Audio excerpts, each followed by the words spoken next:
사도행전 20장. 사태가 진정되자 바울은 제자들을 불러 모아 에베소에서 선한 일을 지속하도록 격려했다. 그러고 나서 작별 인사를 하고 마케도니아로 떠났다. 그는 그 지역을 여행하며 각 모임을 방문할 때마다 끊임없이 사람들을 격려하여 사기를 높이고 그들에게 새로운 희망을 불어넣었다. 그 후에 바울은 그리스로 가서 석 달을 머물렀다. 그가 배를 타고 시리아로 떠나려는데 유대인들이 그를 해치려는 음모를 꾸몄다.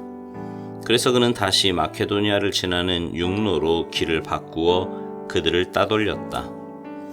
그 여정을 함께한 동료들은 베레아 출신 부로의 아들 소바더, 데살로니가 사람 아리스다고와 세군도, 더베 출신 가이오, 디모데, 그리고 서아시아 출신의 두 사람 두기오와 드로비모였다.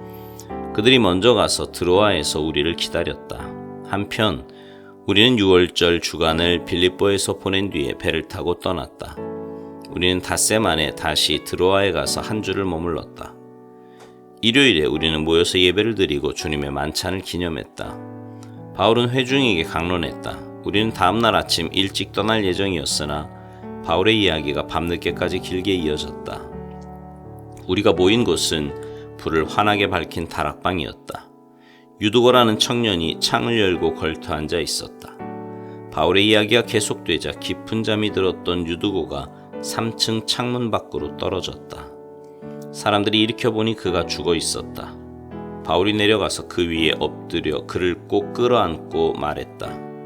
그만들 우시오. 그에게 아직 생명이 있습니다. 그 후에 바울이 일어나서 주의 만찬을 베풀었다. 그는 새벽까지 믿음의 이야기를 계속 전했다. 그런 분위기 속에서 사람들이 떠났다. 바울과 회중은 각자의 길을 갔다. 다시 살아난 유두고를 데리고 가면서 그들은 모두 생명으로 충만했다. 한편 남은 우리는 먼저 배를 타고 아소로 향했다. 거기서 우리는 바울을 태울 계획이었다. 바울이 아소까지 걸어가기를 원해서 미리 일정을 맞추어 둔 것이다. 이른 계획대로 되어 우리는 아소에서 그를 만나 배에 태우고 마돌레네로 향했다. 이튿날 우리는 기오 맞은편에 들렀다가 다음날 사모를 거쳐 밀레도에 이르렀다. 바울은 아시아에서 시간을 지체하지 않으려고 에베소를 지나치기로 했다. 그는 오순절에 맞춰 예루살렘에 도착하려고 서둘렀다. 바울이 밀레도에서 에베소로 사람을 보내 회중의 지도자들을 불렀다. 그들이 도착하자 바울이 말했다. 여러분들도 알다시피 나는 아시아에 도착한 첫날부터 전적으로 여러분과 함께 지냈습니다. 어떤 상황에서도 목숨을 걸고 주님을 섬겼고 나를 죽이려는 유대인들의 끝없는 계략을 참아냈습니다. 나는 어떤 경우에도 인색하게 굴거나 입속을 챙기지 않았고 여러분의 삶에 변화를 가져다 줄 진리와 격려의 말을 여러분에게 아낌없이 주었습니다. 나는 여러분을 사람들 앞에서나 여러분의 집에서 가르치면서 유대인에게나 그리스 사람에게나 똑같이 하나님 앞에서 삶을 근본적으로 고치고 우리 주 예수를 철저히 신뢰하도록 당부했습니다. 그러나 지금 내 앞에는 또 하나의 긴급한 일이 있습니다. 예루살렘으로 가야 한다는 부담입니다. 거기에 가면 무슨 일이 벌어질지 나는 전혀 모릅니다.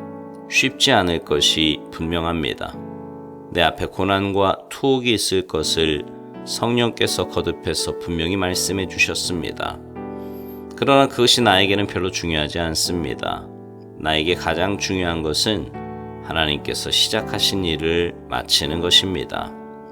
주 예수께서 내게 맡기신 사명, 곧 믿을 수 없을 만큼 후히 베푸시는 하나님의 자비를 내가 만나는 모든 사람에게 알리는 것입니다.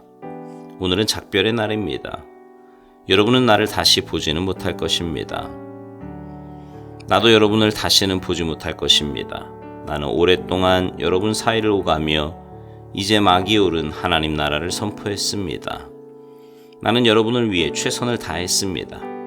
내 모든 것을 여러분에게 주었으며 하나님을 향한 하나님의 뜻을 하나도 남김없이 전했습니다. 이제 모든 것이 여러분에게 달려 있습니다. 여러분 자신을 위해서나 양떼인 회중을 위해서나 긴장을 늦추지 마십시오.